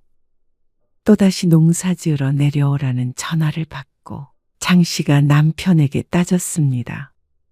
근데 절임 배추로 하면 비싸고 맛도 없다고 그러시잖아. 아니, 얼마나 차이 난다고 그래? 배추 절이느라 여럿이 내려가서 일하는 노동력은? 농사 짓는 노동력은? 그거 시급으로 따지면 그게 더 비싸겠다. 나 차라리 그 시간에 쿠팡 배달이라도 하고 싶은 심정이야. 아니, 그게 다 정성이잖아. 그놈의 정성. 지금 김치 냉장고에서 다 쉬어가는 거 몰라서 그래? 그러자 남편은 또 시작이냐는 표정으로 한숨을 쉬었습니다. 너무 어이가 없고 억울했습니다. 본인도 잘 먹지도 않는 김치였고 김장은 아들인 남편도 지겨워했습니다. 그런데 장심한 못된 며느리를 만드는 남편이 더 얄미웠습니다. 어머니한테 괜히 또 절임 배추 얘기 꺼내지 마. 일하는 건 난데 말도 못해? 당신 불만 많은 건 알겠는데. 그래도 우리 집 전통을 좀 존중해줘라. 그걸 왜 며느리들한테 시키는데? 우리도 하잖아. 효도한다고 생각해. 몇 년이나 남았다고 그래. 저번에 어머님 편찮으셔서 이제 김장 못할 거라고 당신이 그랬잖아. 근데 봐. 지금까지 며느리들 부려먹으면서 하고 계시지? 부려먹는다고? 아무리 그래도 어떻게 그렇게 말하냐. 어머니한테. 우라통이 터졌습니다. 당신은 맨날 어머님 편이지? 나는? 내 몸이 부서지든 말든 상관없는 거야? 허리 수술도 하게 만들고 싶어? 쉬엄쉬엄 하면 되잖아. 절임 배추도 싫다. 김장 양 줄이는 것도 싫다. 무조건 어머님 하잔대로 하란 소리잖아. 그만하자. 당신 그렇게 효자하고 싶으면 당신이 다 해. 배추 심는 것부터 김치 담그는 것까지. 아니, 오늘따라 왜 이렇게 예민하게 굴어? 예민하다고? 나이 50 넘어서 시집 김장 불려가서 며칠 동안이나 김장하다 오는 여자가 어디 있어? 요즘 세상에? 요즘 이러면 이혼당해. 알어? 뭐? 이혼? 진짜 말이면 단 줄 아나. 당신은 처가 행사에 그렇게 발벗고 나선 적 한 번이라도 있어? 지금 처가 얘기가 왜 나와? 결국 남편과의 대화는 과열이 되었습니다. 장 씨는 남편과 며칠 동안 말을 하지 않았습니다. 밥상도 차리지 않고 본체 만체했습니다. 이 나이에 남편이 뭐가 무섭다고 벌벌 떨까요? 그러자 남편이 먼저 화해를 청했습니다. 미안해. 내가 생각이 짧았어. 어머니한테 올해는 양이라도 줄이자고 꼭 말할게. 그 다음에 차츰 줄여서 김장 없애자. 한 1, 2년만 고생해줘. 이번에 백포기도 많아. 솔직히 다들 남아도는데 왜 그렇게 고집 부리시는 거야? 작은 집도 이제 안 가져가잖아. 가장 많이 가져다 먹었던 작은 집은 식구도 줄어서 김치를 조금씩 사다 먹겠다고 했습니다. 그래서 재작년부터는 먹을 사람이 남편 형제들밖에 없었죠. 그런데도 여전히 200포기를 고집했습니다. 어디다 갖다 팔아도 될 양이었습니다. 그러니까 매번 동네방네 나눠주고도 남아서 내려갈 때마다 김치통에 한가득 김치를 싸줘서 문제였습니다. 친정에도 가져다 주라면서 김치를 싸주는데 솔직히 김치를 좋아하든 안 하든 남의 집 김치가 입에 맞는 경우는 잘 없었습니다. 장 씨가 여동생과 친구 몇몇에게도 진작에 한 통씩 줘봤는데 그 해뿐이었습니다. 결국 모든 건 시어머니 만족을 위한 일이었습니다. 덜 힘들었다면 장 씨도 시어머님이 좋아하시니 웬만하면 하자 생각하겠지만 내 건강까지 잃어가면서 효자 노릇을 할 수는 없었습니다. 알았어. 어머니한테 말씀드릴게. 이번에는 정말로 약속 지켜. 알았어. 이번이 정말 마지막이야. 그런데 김장하는 날을 하루 앞두고 불길한 연락을 받았습니다. 형님, 죄송한데 저 내일 못 갈 것 같아요. 뭐? 왜? 효진이 아빠랑 싸웠어요. 김장 때문에. 효진이 아빠가 다 때려치고 가지 말라고 소리치길래 그러자고 했어요. 그래서 저 지금 효진이랑 여행 왔어요. 장 씨는 할 말을 잃었습니다. 그 심정은 이해가 갔지만 장 씨도 사람인지라 덜컥 겁부터 났습니다. 작은 동서가 안 오면 큰 동서와 장 씨밖에 없는데 100포기만 한다고 하더라도 죽어나갈 각오를 해야 했습니다. 그래서 정말로 안 오게? 죄송해요. 전 솔직히 이 정도 했으면 할 만큼 했다고 생각해요. 그저께 작년 김장김치 다 버렸어요. 김치 들어갈 데 없어서.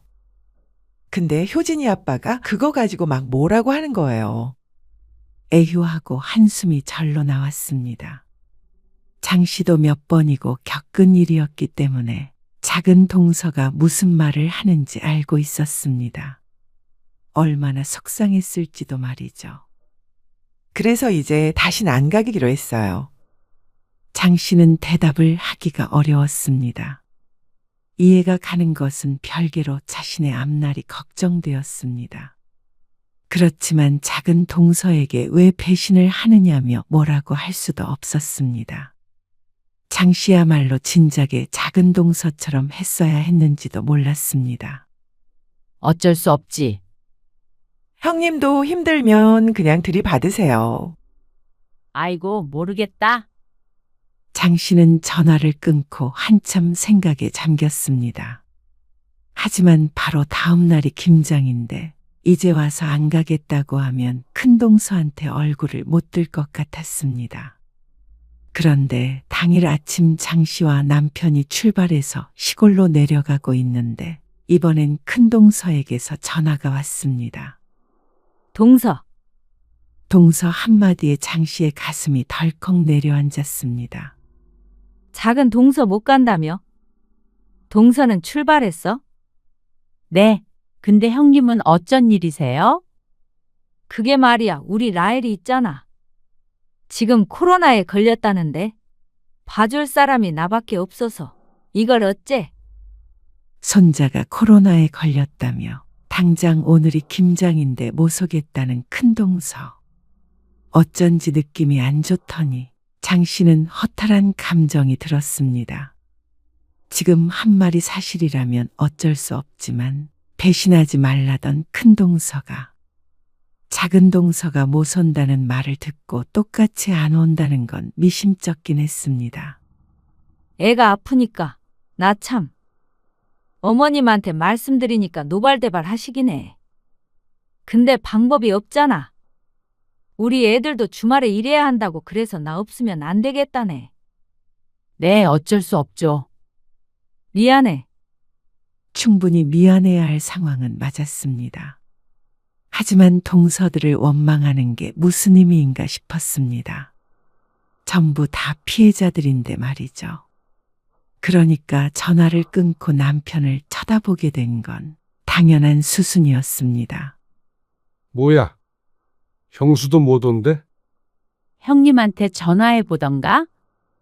그런데 참 아이러니한 게 남편이 형님에게 전화를 걸었더니 본인이 아이를 봐야 하는 것도 아닌데 안 오겠다고 한 것이었습니다. 일꾼 없이는 못 온다는 뜻인 듯 했죠.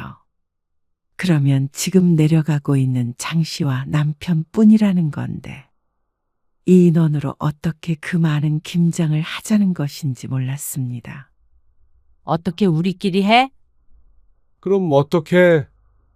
이제 와서 차 돌릴 수도 없고. 그리고 우리도 안 가면 어머니 혼자 어떻게 하라는 거야? 남편도 이 상황이 짜증이 났는지 목소리에도 그 기분이 묻어났습니다.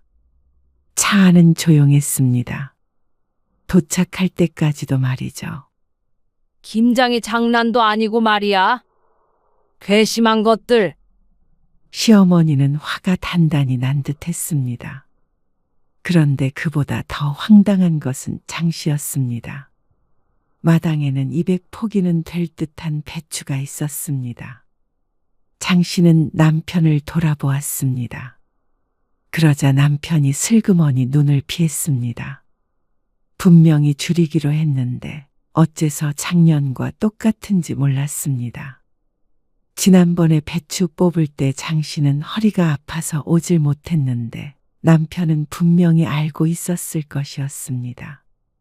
설마 이걸 다 하겠다는 것인지, 농사 지은 집에 뽑은 것이겠지 하고 소용없는 희망을 가져보았습니다. 이거 다 해야 해. 부지런히 해야겠다. 역시나 시어머니는 조금 할 생각이 전혀 없어 보였습니다. 이걸 어떻게 저희끼리 해요? 사실상 시어머니의 노동력은 없다고 보면 되고 남편도 할 줄 아는 건 무거운 걸 옮기는 것밖에 없었습니다. 그것도 혼자서는 안 되니까 장 씨와 같이 들어야 했죠. 말도 안 된다고 생각했습니다. 왜 못해? 부지런히 하면 되지. 어머님, 이거 절반, 아니, 한 30포기면 충분해요. 그래도 남아요. 뭐? 그걸 누구 코에 붙여? 매번 남아서 처치곤란인데 매년 왜 이렇게 많이 하시는 거예요? 처치곤란이라니. 담가두면 다 먹는다. 매달 김치 가져가라고 성화니까 다들 마지못해 내려올 때마다 김치를 가져가는데 시어머니는 진정 그걸 모르나 싶었습니다. 시누이조차 김치 그만 주라고 하는 걸 여러 번 보았는데 말이죠. 얼른 배추 씻어. 어머님, 정말 절임 배추 써요. 네? 장 씨도 더 이상은 무리였습니다. 도대체 김치가 뭐라고 이렇게까지 하는지 이해할 수가 없었습니다. 다들 맛있게 먹으면 또 모르겠는데 수요 없는 공급만 있으니 전부 다 헛노동이었습니다. 또 그 얘기야? 그게 얼마나 비싼 줄이나 알아? 비싸도 이 시간이며 정성이며 그 정도 갚해요. 그리고 그 배추를 어떻게 기른 건 줄 알고 사? 농약을 얼마나 쳤는지 어떻게 알고? 여보, 내가 많이 할 테니까 얼른 시작하자. 남편은 또다시 장 씨의 편이 아니었습니다. 시어머니의 언성이 높아지자 남편은 안절부절 못하며 장 씨를 말렸습니다. 결국 실질적인 김장은 장 씨 혼자 해야 하는 것이었습니다. 어머님, 며느리 잡을 일이 있으세요? 뭐야? 다들 힘들어서 오지도 않고 먹지도 않는데 왜 이렇게 많이 하려고 그러시는데요? 수십 년 전통을 며느리 힘들다고 그만두냐? 그리고 다들 잘 먹는다니까 그러네. 안 그러냐? 네가 말해봐라. 시어머니가 남편을 향해 돌아보며 물었습니다.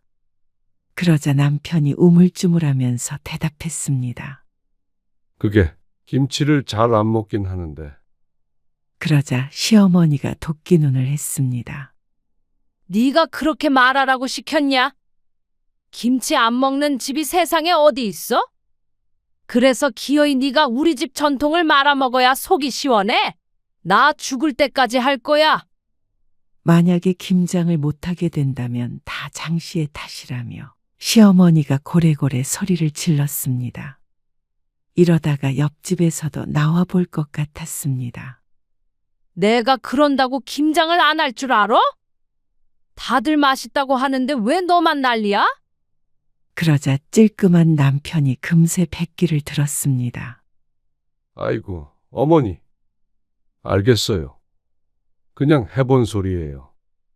다들 안 오고 저희끼리 하려니까 집사람이 겁을 먹었나 봐요.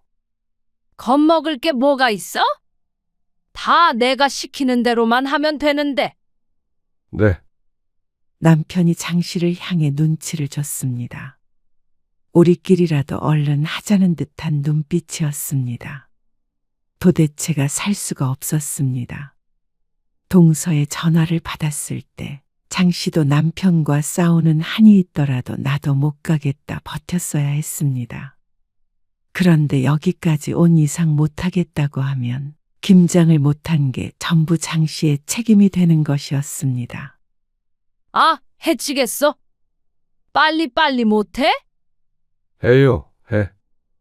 시어머니의 고집을 꺾을 수 없었습니다. 이런 남편을 믿고 있느니 장 씨는 차라리 스스로 이 고난을 헤쳐나가야 한다고 생각했습니다.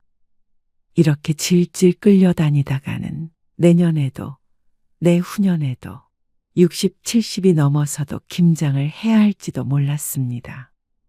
이 자리를 박차고 나가면 또 남편과 싸우고 내년에 제발 1, 2년만 고생해달라 설득당하고 그 지긋지긋한 과정을 다시 해야 했습니다.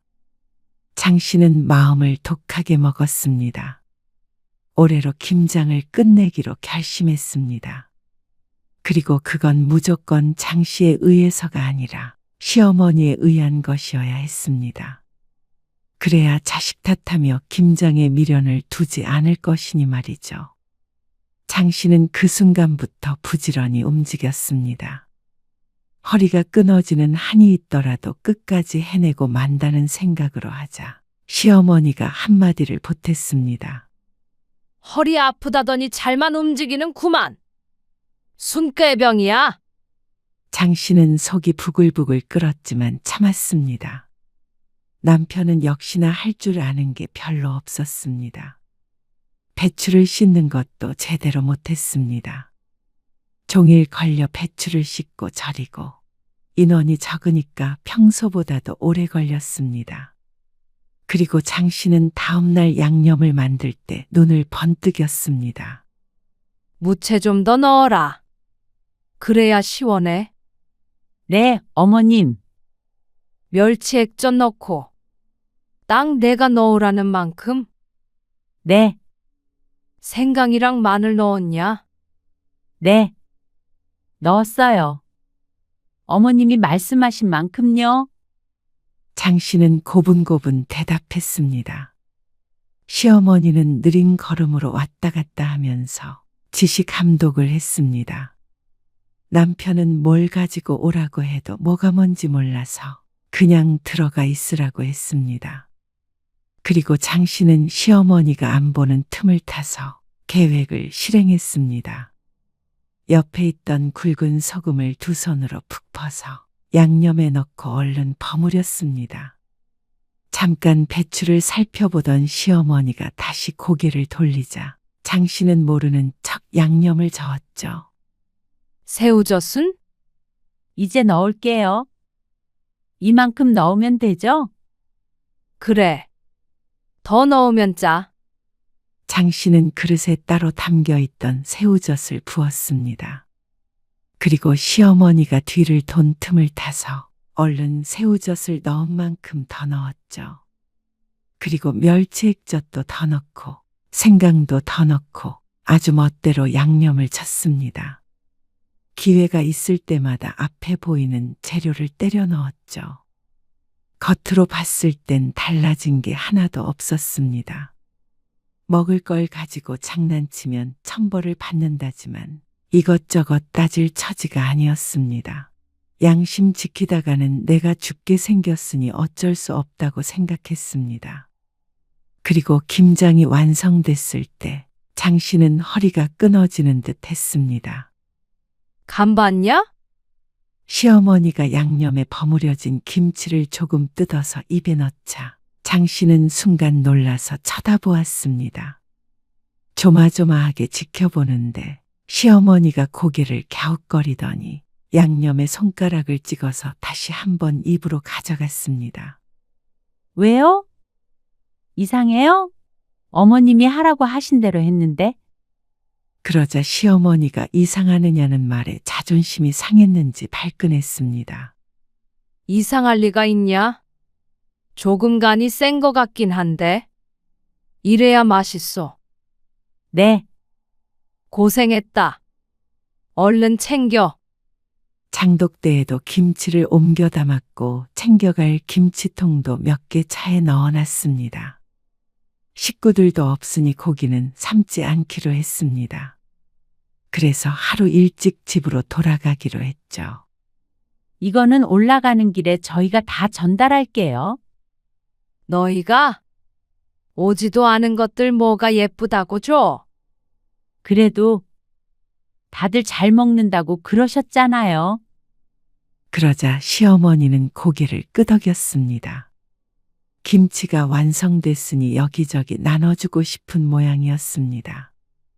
이것까지 실어가서 옆집에도 한 통 주고 가. 네, 장 씨는 허리를 부여잡고 차를 탔습니다. 그러자 남편이 장 씨의 눈치를 봤습니다. 고생했어, 여보. 장 씨는 대답하지 않았습니다. 그런데 다른 식구들에게 김치를 다 전달해 주겠다는 말에 남편은 감동이라도 받은 것 같았습니다. 하지만 남편 감동받으라고 한 행동은 아니었습니다.